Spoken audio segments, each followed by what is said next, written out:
इब्रानियों के नाम पौलुस रसूल का खत 11वां बाब। ईमान। अब ईमान उम्मीद की हुई चीजों का एतमाद और अनदेखी चीजों का सबूत है, क्योंकि उसी की बाबत बुजुर्गों के हक में अच्छी गवाही दी गई।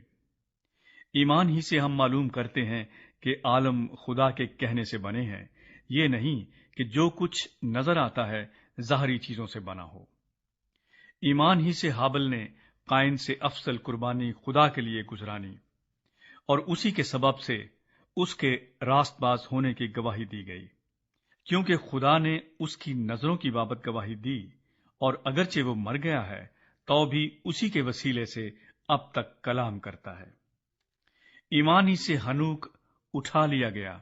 ताकि मौत को न देखे, और चूंकि खुदा ने उसे उठा लिया था इसलिए उसका पता न मिला, क्योंकि उठाए जाने से पेशतर उसके हक में ये गवाही दी गई थी कि ये खुदा को पसंद आया है, और बगैर ईमान के उसको पसंद आना नामुमकिन है। इसलिए कि खुदा के पास आने वाले को ईमान लाना चाहिए कि वो मौजूद है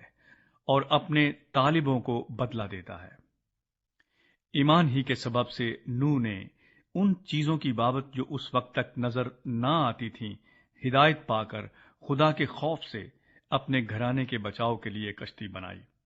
जिससे उसने दुनिया को मुजरिम ठहराया और उस रास्तबाजी का वारिस हुआ जो ईमान से है। ईमान ही के सबब से अब्राहम जब बुलाया गया तो हुक्म मानकर उस जगह चला गया जिसे मिरास में लेने वाला था, और अगरचे जानता न था कि मैं कहां जाता हूं, तो भी रवाना हो गया। ईमान ही से उसने मुल्क माऊद में इस तरह मुसाफिराना तौर पर बुदोबाश की कि गोया गैर मुल्क है, और इजहाक और याकूब समेत जो उसके साथ उसी वादे के वारिस थे खैमों में सकूनत की, क्योंकि वो उस पायदार शहर का उम्मीदवार था जिसका मेमार और बनाने वाला खुदा है। ईमान ही से सारा ने भी सिने यास के बाद हामिला होने की ताकत पाई, इसलिए कि उसने वादा करने वाले को सच्चा जाना। बस एक शख्स से जो मुर्दा सा था, आसमान के सितारों के बराबर कसीर और समुंदर के किनारे की रेत के बराबर बेशुमार औलाद पैदा हुई। ये सब ईमान की हालत में मरे और वादा की हुई चीजें न पाईं, मगर दूर ही से उन्हें देखकर खुश हुए और इकरार किया कि हम जमीन पर परदेसी और मुसाफिर हैं। जो ऐसी बातें कहते हैं वो जाहिर करते हैं कि हम अपने वतन की तलाश में हैं,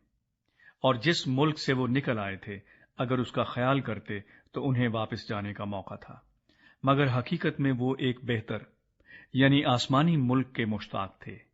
इसीलिए खुदा उनसे यानी उनका खुदा कहलाने से शर्माया नहीं, चुनाचे उसने उनके लिए एक शहर तैयार किया। ईमान ही से अब्राहम ने आजमाइश के वक्त इसहाक को नजर गुजराना, और जिसने वादों को सच मान लिया था वो उस इकलौते को नजर करने लगा, जिसकी बाबत ये कहा गया था कि इसहाक ही से तेरी नस्ल कहलाएगी, क्योंकि वो समझा कि खुदा मुर्दों में से जिलाने पर भी कादिर है। चुनाचे उन्हीं में से तमसील के तौर पर वो उसे फिर मिला। ईमान ही से इसहाक ने होने वाली बातों की बाबत भी याकूब और एसाव दोनों को दुआ दी। ईमान ही से याकूब ने मरते वक्त यूसुफ के दोनों बेटों में से हर एक को दुआ दी और अपने असा के सिरे पर सहारा लेकर सिजदा किया। ईमान ही से यूसुफ ने जब वो मरने के करीब था बनी इसराइल के खरूज का जिक्र किया और अपनी हड्डियों की बाबत हुक्म दिया। ईमान ही से मूसा के मां बाप ने उसके पैदा होने के बाद 3 महीने तक उसको छुपाए रखा, क्योंकि उन्होंने देखा कि बच्चा खूबसूरत है और वो बादशाह के हुक्म से न डरे। ईमान ही से मूसा ने बड़े होकर फिरौन की बेटी का बेटा कहलाने से इनकार किया, इसलिए कि उसने गुनाह का चंद रोजा लुत्फ उठाने की निस्बत खुदा की उम्मत के साथ बदसलूकी बर्दाश्त करना ज्यादा पसंद किया, और मसीह के लिए लान तान उठाने को मिस्र के खजानों से बड़ी दौलत जाना, क्योंकि उसकी निगाह अजर पाने पर थी। ईमान ही से उसने बादशाह के कहर का खौफ न करके मिस्र को छोड़ दिया, इसलिए कि वो अनदेखे को गोया देखकर साबित कदम रहा। ईमान ही से उसने फसा करने और खून छिड़कने पर अमल किया, تاکہ پہلوٹوں کا ہلاک کرنے والا بنی اسرائیل کو ہاتھ نہ لگائے۔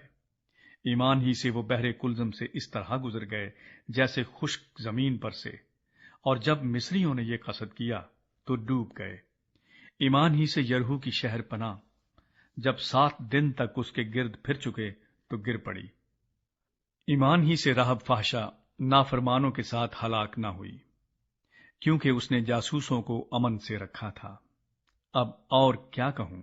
اتنی فرصت کہاں کہ جدعون اور برق اور سمسون اور افتاح اور داؤد اور سیموئل اور نبیوں کا احوال بیان کروں۔ انہوں نے ایمان ہی کے سبب سے سلطنتوں کو مغلوب کیا،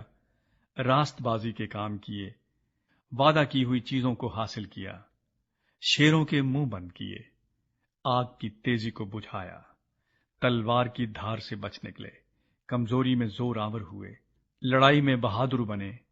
غیروں کی فوجوں کو بھگا دیا، عورتوں نے اپنے مردوں کو پھر زندہ پایا، بعض مار کھاتے کھاتے مر گئے مگر رہائی منظور نہ کی تاکہ ان کو بہتر قیامت نصیب ہو، بعض ٹھٹھوں میں اڑائے جانے اور کوڑے کھانے بلکہ زنجیروں میں باندھے جانے اور قید میں پڑنے سے آزمائے گئے، سنسار کیے گئے، آرے سے چیرے گئے، آزمائش میں پڑے، تلوار سے مارے گئے، بھیڑوں اور بکریوں کی کھال اڑے ہوئے، محتاجی میں، مصیبت میں، بدسلوکی کی حالت میں مارے مارے پھرے۔ دنیا ان کے لائق نہ تھی، وہ جنگلوں اور پہاڑوں اور غاروں اور زمین کے گڑھوں میں آوارہ پھرا کیے، اور اگرچہ ان سب کے حق میں ایمان کے سبب سے